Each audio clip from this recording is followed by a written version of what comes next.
It's Kyle here, Odys Mentor, and today I'm going to be walking you through my growth blueprint for disasterriskreduction.net. So obviously we have a domain here about disaster avoidance, preparedness, everything I would say related to just prepping in general. So these kind of doomsday preppers. So the reason why I selected this one is just kind of walk you through a couple of lists here. So obviously the domain name is quite brandable. You know what it's about. On top of that, it has many high DR, high authority links. So if we just open it up into Ahrefs here, and I just filtered by do follow all, you can see some plenty of DR91 sites, referring domains basically. So DR91, 3.6 million traffic. Going to the domain, you have newscientist.com, DR89, 1.1 million, and so on. So I've added a few more here as some examples. So these links are very powerful. They're very hard to acquire, which is going to be a great competitive advantage when you're trying to get into this niche, right? So a couple of the other reasons why I selected this domain is it is evergreen, and in my opinion, it is recession proof. So also I put a note here as being fear-based.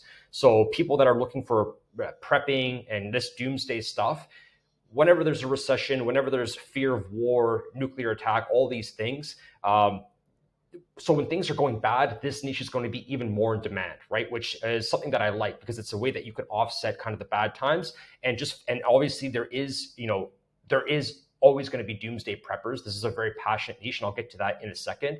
So on top of that, fear in itself is very persuasive. So this is a big selling point. So like I said here, I would focus on pain point SEO. So just as bad as it sounds, but this is just the reality of business, basically, right? So when I said strong community, if you have a look here, you can just do a quick Google search on, prepper threads, prepper forums, doomsday forums, that sort of stuff. But the ones that I found pretty quick was like Reddit preppers, R-Collapse, and then survivalistboards.com. So each one of these has, as you can see here, 362,000 members. It's a very active community. So there is the other one here, 482,000 members, 165,000 members. And I just found these within a few minutes. So there's many forums there, which tells me that there's just a lot of interest in the niche as well. So it's easy for you to find who your audience is just by going through here. Now we can use this for keyword research, but just overall niche research in itself, right?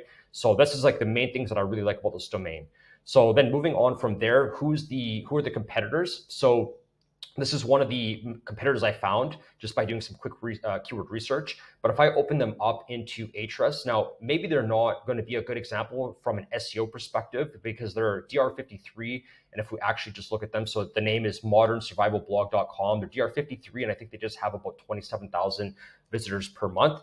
But the 18,000 in Ahrefs, right? So it's not that strong organic traffic, but what I would look at them for is their branding. So what are they doing? What are they advertising and all this stuff? And the reason that I know they have a strong brand just by doing my research here is that if you just check the brand name itself, Modern Survival Blog has over 1,800 searches per month. And this is exactly their blog name. So then again, they have the other variations, right? Which is survival. There was another one here, Modern Survival Blog, right? 150. So there is a lot of variations here. So this is a great competitor that I would mimic, as mentioned before, maybe not from SEO, but just see what they're doing, see how they're marketing, see how they're advertising, see how they're speaking, how they're writing, and all that stuff. Because obviously it's connecting with the audience.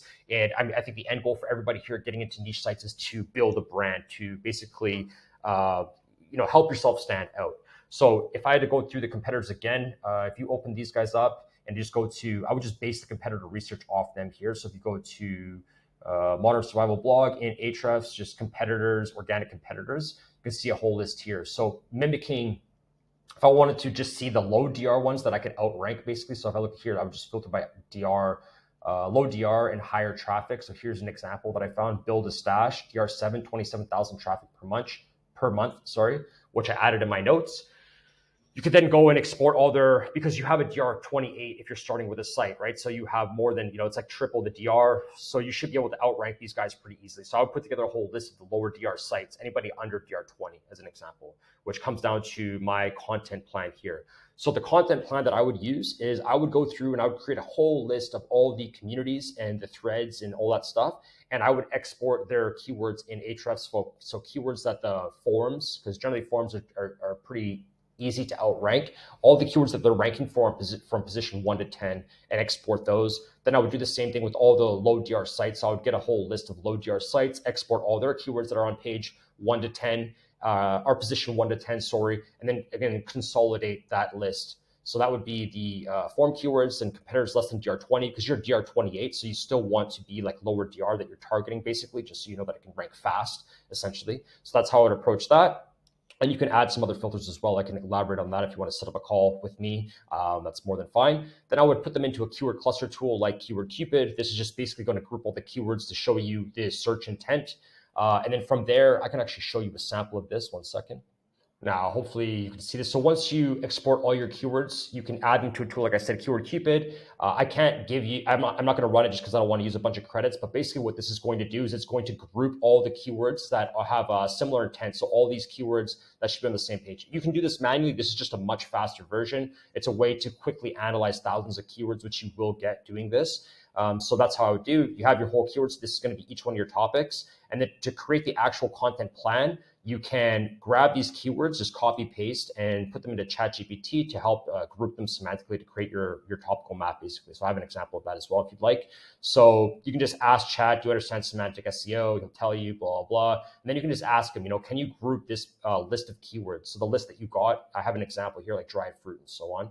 Can you group these so they're semantically relevant? And you can even ask him to categorize them as well, he, she, however you want to refer to Chat. And that's going to kind of give you a list of the content plan. Now, this is the quick and dirty method. Obviously, there's going to be more in-depth ways of doing this. Odys does offer this also as a service, completely done for you. You might want to ask about that. But this is kind of how I would approach my content plan, and then actually mapping the whole content out. Then you can put this into a spreadsheet. It's going to take a little bit of time, but it's going to be worth it overall in the end. So that's how I would approach the content plan here, asking Chat. And then I did put a little bit of a note here. I use the avalanche method. You could just quickly Google that, but basically focusing on the lowest competitive keywords. So, and then also by volume, just staging it by volume. And in terms of like goals, I would aim for 1 post per day for 180 days. That would be my KPI. Now, if you can do even more faster, that's better. If you can do, if you can batch 180 at once, that's ideal. But if you're looking for like a realistic goal for if you're just starting out or something like this,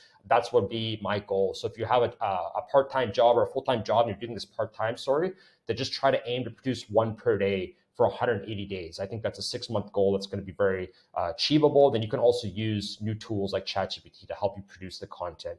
If you can do 180 in the first month, great, right? And then with that, if you can aim for, say, as a quick example, so if you did 180 posts and we were able to average 300 page views per post, so times 300, that would get you at 54,000 page views per month. And that would get you approved to Mediavine or AdThrive, which then gets you to my next stage of monetization. So for monetization, I always start with ads. This is just like the easiest to implement and so on. And I find it's a good way to test many articles. I find, for me personally, just a safer way, just how I like to do things. I always just do a lot of info articles to start, right? Just to build out that overall topic cluster and that overall topical authority. So obviously, if you have a lot of info content, then you can start doing ads, right? Once you kind of figure out what's working within your niche. So as an example, if we go back to this modernsurvivalblog.com, you can see how he's monetizing it. They. You can see how they're monetizing it. So you can see it looks to me like they have some private, some private deals going on here, like private advertisement, just because it's linking directly to the homepage. So, but my point though is that once you find some information that works really well, then you can promote those in the information, right? Like, so everybody that's a prepper, they might need, a canteen kit, or they might need this. For example, I added some notes here for monetization, like gas masks. They all might want to buy some precious metal. Like you can see that doing this on the homepage here, advertising precious metal. So you can start promoting some of those without actually directly targeting the typical affiliate keyword, which would be best X for Y or best this for that or this review and so on. So that's a good way as well to monetize the site. And then you could expand on there. You have an email list. So basically the point here is that there's many monetization angles that you could take with this particular site. And you could just use, like I mentioned, modernsurvivalblog.com just to see how he's doing it, see what he's promoting, right? You have survival cooking pots, you have, stuff in the wild, specific sprays, you have a lot of ideas. And also within the Reddit threads, you get a lot more ideas for specific products as well. So there's a lot of monetization angles here. Now, are there any drawbacks to this domain? The one drawback that I would say is if you go through the backlink profile here, is you're going to have to recreate some pages, which can be a little bit tedious because as you can see right now, this link, theconversation.com, links to a page which no longer exists. So you would just have to export the best Best by pages links, export those, put them into a spreadsheet, figure out, what the old page used to be about, and then recreate that page. And I do believe that Odys offers a service for this as well. So you could just ask them. That's the only real downside that I would see. But overall, I think this is a great domain. I think it's got a lot of potential, especially in today's economy, in today's market. There's a lot of strong demand for people that are interested in being prepared, survivalists, that sort of stuff, going off grid. There's a lot of opportunity here, and it is a very cost-effective price at under $2,000. So I think this is a great domain for the price. If you have any more questions about this domain, please book a call with me today, and I'll be more than happy to talk to you about disasterriskreduction.net or any other domain that you might have. If you want me to elaborate on any one of these strategies, I'd be more than happy to do that. Just book a call with me today, and I'll be more than glad to walk you through that. And thank you so much for your time.